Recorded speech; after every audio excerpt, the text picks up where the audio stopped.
from silkworms fed on bleach, and an electrically zingy Hermes tie that could have powered the whole Paris metro if I'd plugged it in. I'd even worn my black silk boxers to give my self-esteem an invisible boost. French women aren't the only ones who can do underwear. "Christine, j'ai monsieur—" Marianne, the receptionist, squinted over at me. This was my cue to do something. But what? "Votre nom?" Marianne asked, rolling her eyes upward and turning the last word into a huff of despair at my slug-like stupidity. "Paul West." "Paul West," Marianne said. "A visitor for Monsieur Martin." She hung up. "Sit over there," she said, in slow, talking-to-Alzheimer sufferer French. The boss evidently kept the glamorous ones in his office, because Christine, the assistant who took me up to the 5th floor, was a tall brunette with poise and a dark-lipped smile that would have melted a man's trousers at 20 paces. I was standing mere inches away from her in the elevator, looking deep down into her eyes, breathing in her perfume. We emerged in a corridor that was like a collision between a Gothic mansion and a double-glazing truck. A long, oriental-looking carpet covered all but the narrow margins of creaky, polished floorboards. The ceiling and walls of the corridor were decorated with great swirls of antique moulded plasterwork, but the original doors had been ripped off their hinges and replaced with 1970s-style tinted glass. As if to cover up the clash of styles, the corridor was lined with enough green-leaved plants to host a jungle war. Christine knocked on a glass door, and a male voice called, "Entrez?" We went in, and there he was, set against a background of the Eiffel Tower poking its finger into the cloudy sky. My new boss stood up and walked around his desk to greet me. "Monsieur Martin," I said, holding out a hand for him to shake. "Pleased to see you again." "You must call me Jean-Marie," he replied in his slightly accented but excellent English. He took my hand and used it to pull me so close that I thought we were about to do the cheek-rubbing thing. But no. He only wanted to pat my shoulder. "Welcome to France," he said. Jean-Marie looked pretty cool for a company chairman. He was 50 or so, but his dark eyes shone with youth. His hair was receding but slicked back and cut short so that it didn't matter, and his royal blue shirt and golden tie were effortlessly chic. He had an open, friendly face. He asked for some coffee, and I noticed that he called Christine tu, whereas she called him vous. "Sit down, Paul," Jean-Marie said, switching back to English. "Is everything okay? Your voyage, the hotel?" "Oh, yes, fine, thanks." A bit basic, but it had cable. "Good, good. When he looked at you, you felt as if making you happy was the only thing that mattered on the entire planet. Sod global warming. Does Paul like his hotel room? That's the important issue of the day. Everyone seems to be very happy here, kissing each other," I said. "Ah, yes." He looked out into the corridor, apparently checking for passers-by to French kiss. "It is the rentrée, you know? The re-entry. Like we are returning home from space. To us, Parisians, anything more than 10 kilometers from the Galerie Lafayette is a different planet. We have not seen our colleagues for a month, and we are happy to meet them again." He snorted, as if at a private joke. "Well, not always very happy, but we cannot refuse to kiss them." "Even the men?" Jean-Marie laughed. "You think French men are effeminate?"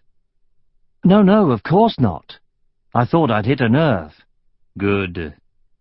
I got the feeling that if Christine had been in the room, he'd have whipped down his trousers and proved his manhood on her.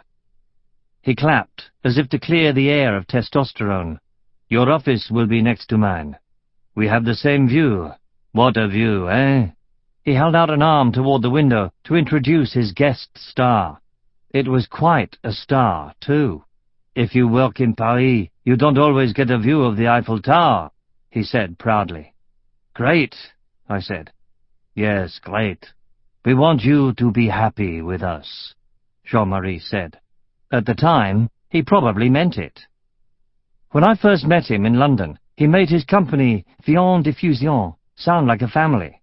He'd taken over the meat processing business about 10 years earlier from his dad, the founder, who'd started out as a humble butcher. They now had 4 factories, basically giant food mixers, mooing animals in one end, mincemeat out the other, plus their head office. Turnover was massive, thanks to the limitless French appetite for hamburgers, or steak haché, as they patriotically call them. It seemed to me, when Jean-Marie recruited me, that he was looking to lift the company out of the offal. My new English project was designed to make people forget his bloody beginnings. Perhaps that was why he greeted me so warmly. Now to see if the rest of my colleagues would love me as much as he did. "One thing, Jean-Marie," I said, as he almost carried me along the corridor toward the meeting room. "Do I call everyone tu or vous?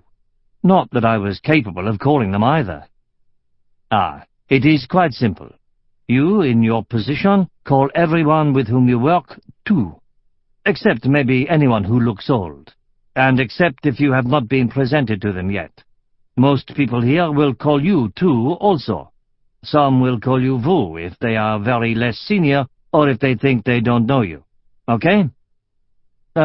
Yes. Clear as onion soup. "But in your team, everyone will speak English." "English? Shouldn't I try to integrate?" Jean-Marie didn't answer. He gave a final tug on my elbow, and we were inside the meeting room. It took up the full depth of the building, with windows at both ends. Eiffel Tower in one, courtyard and a modern glass office building in the other. There were 4 other people in the room. A man and woman stood huddled near the courtyard window, and another man and woman sat silently at a long oval table. "Everyone, this is Paul," Jean-Marie announced in English. My new work chums turned to meet me. The 2 men were a very tall, thick-set blonde about 40, and a younger, skinny guy who was bald. The women were a natural honey blonde about 30, with a tightly pulled-back ponytail and a jutting chin that just stopped her being beautiful, and a round-faced, kind-looking woman, 35-ish, with large brown eyes and a dowdy pink blouse. I shook all of their hands and instantly forgot their names. We sat at the table, me and Jean-Marie on one side, my 4 new colleagues on the other. "Okay, everyone, this is a very exciting moment," Jean-Marie declared. "We are, as the English say, branching away, flying into new horizons. We know we can succeed in the restaurant business. Now we are going to take some more of the profit with our new English tea cafes. And we have someone here who knows this business." He gestured proudly towards me. "As you know, Paul was chief of marketing of the chain of French cafes in England. Voulez-vous café avec moi? How many cafes have you created, Paul?" "There were 35 when I left the company, but that was 2 weeks ago, so who knows how many there are now." I was joking, but everyone in the room gaped at me, believing totally in this Anglo-American dynamism. "Yes," Jean-Marie said, bathing vicariously in my reputation. "I saw their success, and I wanted their head of marketing, so I went to London and decapitated him." "Decapitated?" "Headhunted," I said. "Yes, thank you. Maybe you can continue to present yourself, Paul." "Sure. My name's Paul West," I told them. "I was in at the creation of Voulez-vous café avec moi. We launched in July last year, July the 14th, of course, Bastille Day, with 5 cafes in London and the South East, and then launched the others in the major British cities and shopping malls in 3 waves of 10. I brought a report with me so that you can read the full story. Before that, I worked for a small brewery, beer company," I added, seeing their frowns. "And that's about it." "You really young," said the skinny bloke. Not accusingly, but annoyingly. "Not really. I'm 27. If I was a rock star, I'd be dead." The bloke made apologetic gestures. No, I'm not criticizing. I'm just admirative." He had a weird accent. Not quite French. I couldn't place it. "We are all admiring Paul, that's for sure. Jean-Marie again managed to make me feel like I was receiving a gay come-on.